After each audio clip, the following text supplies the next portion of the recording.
मैं सिद्धि सुहास नाइक, गांधी विद्यालय मालवनी मलाड वेस्ट। मेरे चैनल का नाम है सिद्धिस ग्रामर हैक्स। बच्चों, मेरे इस चैनल को सब्सक्राइब कीजिए, शेयर कीजिए और लाइक कीजिए। देखिए, मैंने इसके पहले का जो वीडियो लाया था ना, वो पूरा मैंने डिटेल्स में बताया है कि क्वेश्चन पेपर किस तरह से सॉल्व करते हैं। आज वही क्वेश्चन पेपर मैं आपको इन शॉर्ट में बता रही हूँ, क्योंकि वो आप आसानी से लिख सके। ये है क्वेश्चन नंबर 1, इसको आपको देखना है और ये पूरा क्वेश्चन नंबर 1 है।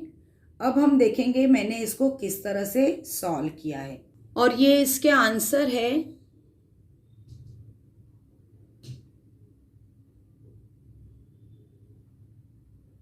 यहाँ पर क्वेश्चन नंबर 1 कंप्लीट होता है। यहाँ पर जो है ना, स्क्वायर अगर आड़ा टेढ़ा आ जाएगा तो कोई इसके मार्क्स नहीं कट हो जाते हैं। अब इसमें देखिए क्वेश्चन नंबर 2,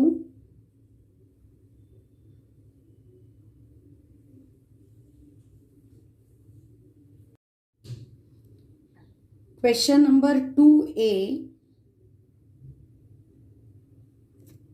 5 तक होता है वो। क्वेश्चन नंबर 2A के आंसर देखिए।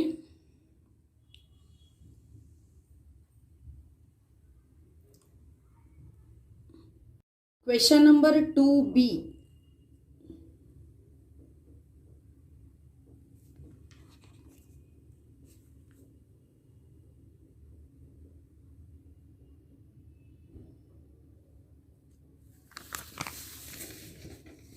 क्वेश्चन नंबर 2B के आंसर है। ये जो भी आंसर है ना बच्चों, मैंने बहुत इजी लिखने की कोशिश की है ताकि आपको अच्छी तरह से समझ में आए। Question number 3 poetry section. A में कुछ पोएट्री के स्टांजास दिए जाते हैं, उनके question answer, rhyming words, true और फॉल्स या वेब्स दिए जाते हैं। 5 मार्क के लिए वो होता है। Question number 3B appreciation of the poem.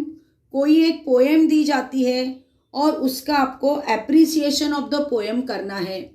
उसमें 5 पॉइंट्स आते हैं। टाइटल आपको लिखना है, नेम ऑफ द पोएट लिखना है, राइमिंग स्कीम लिखनी है, फिगर ऑफ स्पीच लिखनी है और थीम लिखना है। ये पोएट्री सेक्शन के आंसर है। ये मैंने आपके लेवल में ही इसके आंसर लिखे हैं, आपको आसान जाएगा। Question number 4 non textual passage आएगा। टोटल 15 मार्क के लिए होता है। क्वेश्चन नंबर 4A 10 मार्क के लिए होता है। यह पैसेज आपको टेक्स्ट बुक के बाहर का आता है। इसी के साथ क्वेश्चन नंबर 4B आपको समरी राइटिंग आएगी लिखने के लिए, जो 5 मार्क्स के लिए होती है। समरी राइटिंग में आपको इसी क्वेश्चन नंबर 4A का जो पैसेज देते हैं ना, उसी को शॉर्ट करके लिखना होता है।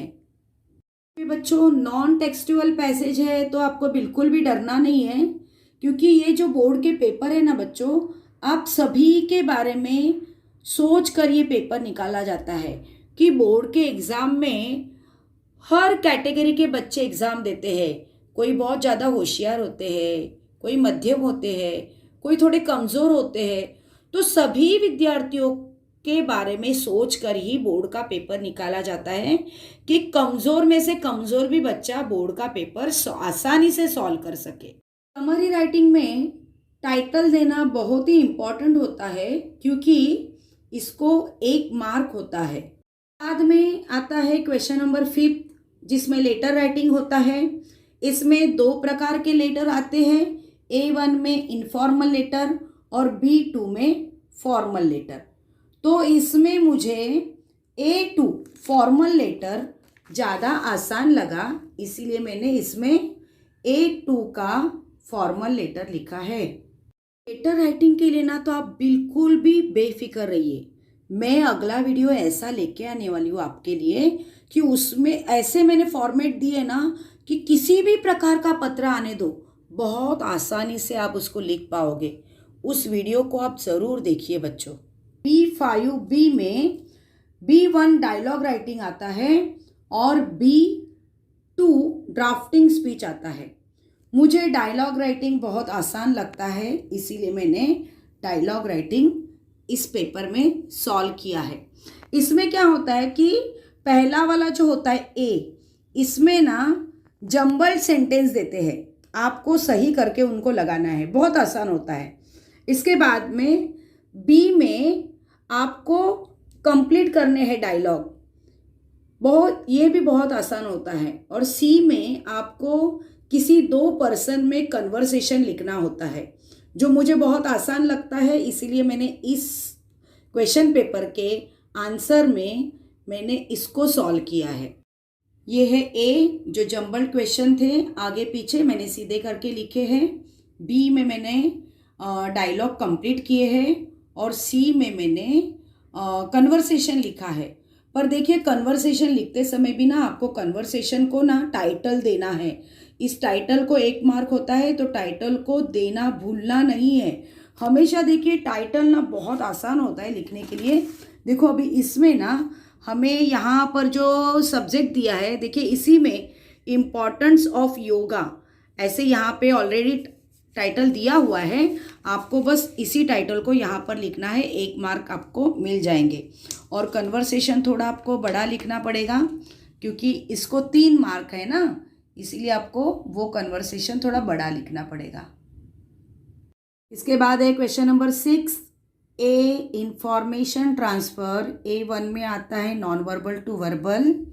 आपको ऐसे नॉन वर्बल देंगे, उसका एक पैसेज बनाना है वर्बल में, या तो फिर इस तरह से आएगा वर्बल टू नॉन वर्बल, कि कोई भी एक पैसेज दिया जाता है और इसको इस प्रकार नॉन वर्बल में करना है। अब इसमें अगर ये डूज और डोंट्स आया ना, तो आपको लॉटरी लग गई। बहुत आसान होता है। देखिए यहाँ पर मैंने सॉल्व किया है, ये इस तरह से। इसको तो पहले आपको हेडिंग देना ही है, मतलब टाइटल देना है, टाइटल को 1 मार्क है। डूज में और डोंट्स में, डूज में वो चीज़ें लिखी जाती है जो हम करना चाहिए, हमें वो करनी चाहिए। यहाँ पर हमें जो नहीं करनी चाहिए, तो बस इसमें पता है क्या करना है आपको। इनकी शुरुआत हमेशा वर्ब से होती है, इनकी शुरुआत डोंट से होती है। तो ये वाला पहला देखिए, यहाँ पर we must plant more tree, ये वी मस्ट नहीं लेना है, प्लांट मोर ट्री, बस यहाँ पे लिखा plant more tree. Main verb से इसकी शुरुआत होती है। अब डोंट्स की किससे होती है, ये वी शुड नहीं लेना। यहाँ पे जो नॉट है, नॉट की जगह पे आपको लिखना है डोंट, और फिर यहाँ पर आगे है कट ट्रीज, तो यहाँ पर लिख दिया डोंट कट ट्रीज। तो इसी प्रकार डूज और डोंट्स का बहुत आसान यह वाला होता है। 5 मार्क्स एकदम अपने हाथ में ही होते हैं इसके। तो इसके बाद में ना question number 6 B, question number 6 B देखिए, question number 6 B, expand the theme आई है। मुझे एक्सपांड द थीम आसान नहीं लगती है। स्टोरी राइटिंग मुझे अच्छी लगती है, जो पास्ट टेंस में हमेशा लिखते हैं। स्टोरी राइटिंग लिखते समय हमें क्या करना है, उसको टाइटल देना इम्पॉर्टेंट होता है। तो यहाँ पर देखिए, ये स्टोरी का अगर सब्जेक्ट दिया है, तो इसमें जो लगातार किसी का कंटिन्यू नाम आता है, जैसे यहाँ पे वुड कटर के बारे में बोला है, तो बस जिसका बार बार नाम आता है उसका यहाँ पे हेडिंग दे दो ना, टाइटल दे दो, तो हो जाएगा। तुमको 1 मार्क मिल गए। द वुड कटर 1 मार्क मिल गए। और इस तरह से आपको क्या करना है, स्टोरी राइटिंग करनी है। स्टोरी राइटिंग भी बहुत आसान होती है, जो आपको पास्ट टेंस में लिखनी है। में स्टोरी का मोरल भी लिखा है। 7 ट्रांसलेशन। और एक बात बता दूं बच्चों आपको, कि ये जो क्वेश्चन पेपर आप लिख रहे हो ना, जब आप आपके आंसर पेपर में लिखोगे, तो ये समझो कि आप आपके खुद के हाथों से आपका भविष्य लिख रहे हो।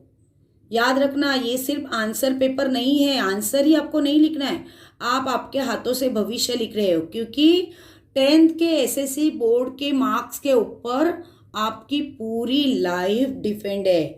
और इसीलिए इच्छा तेथे मार्ग, अगर हमारी इच्छा हो तो अपने आप रास्ता मिल जाता है। बेस्ट ऑफ लक बच्चों।